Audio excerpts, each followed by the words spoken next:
கையில் பணமில்லாமல் தவித்த எம்ஜிஆர் அப்படியும் வாரி வழங்கிய வள்ளல் குணம் எப்படி தெரியுமா? கொடுத்து கொடுத்து சிவந்த கரங்கள், கலியுக கர்ணன், வள்ளல், பொன்மனச்செம்மல், கொடை வள்ளல் என்று இன்று மக்களால் போற்றப்படும் ஒரு மாபெரும் தலைவர்தான் எம்ஜிஆர். தான் சம்பாதித்த சொத்துக்களை எல்லாம் ஏழை மக்களுக்காகவே செலவிட்டவர். அதனால் தான் இன்றும் பல வீடுகளில் தெய்வமாக வாழ்கிறார் எம்ஜிஆர். ஆனால் அப்படிப்பட்ட கொடை வள்ளலுக்கே ஒரு சமயம் பணம் இல்லாமல் இருந்த போதிலும் வாரி வழங்கியுள்ளார். எப்படி தெரியுமா? அப்போது ஒரு சில மாதங்களில் பொங்கல் பண்டிகை வரவிருந்தது. எம்ஜிஆர் தன் நாடக நடிகர்கள் மற்றும் நண்பர்கள் ஆகியோருடன் பொங்கல் விழாவை சிறப்பாக கொண்டாடுவது வழக்கம். அன்று தன்னை சந்திக்க வரும் அனைவருக்கும் அவர் பொங்கல் பரிசாக பணம் கொடுப்பது உண்டு.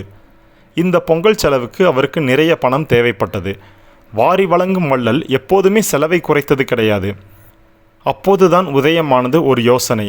உடனே சாண்டோ சின்னப்பத்தேவரை அழைத்து, ஒரே மாதத்தில் ஒரு படம் எடுக்க வேண்டும், எனக்கு பொங்கல் செலவுக்கு 8 லட்சம் ரூபாய் தேவைப்படுகிறது என்றார். அப்படி உருவானதுதான் விவசாயி படம். தேவர் படம் எடுக்கும்போது ஒரு பழக்கம் உண்டு.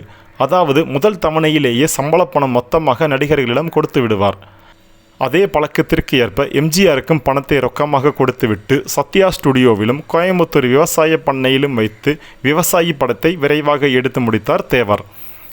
பொங்கல் விழாவிற்கு மற்றவர்களுக்கு பணம் கொடுக்க வேண்டுமே என்ற உயர்ந்த நோக்கிலும் எம்ஜிஆரும் விவசாயி படத்தில் உடனே நடித்து கொடுத்தார்.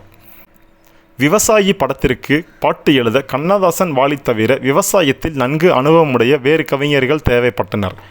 எனவே எம்ஜிஆர் மருதகாசியை அழைத்து பாடல்களை அவரை கொண்டு எழுதும்படி செய்தார்.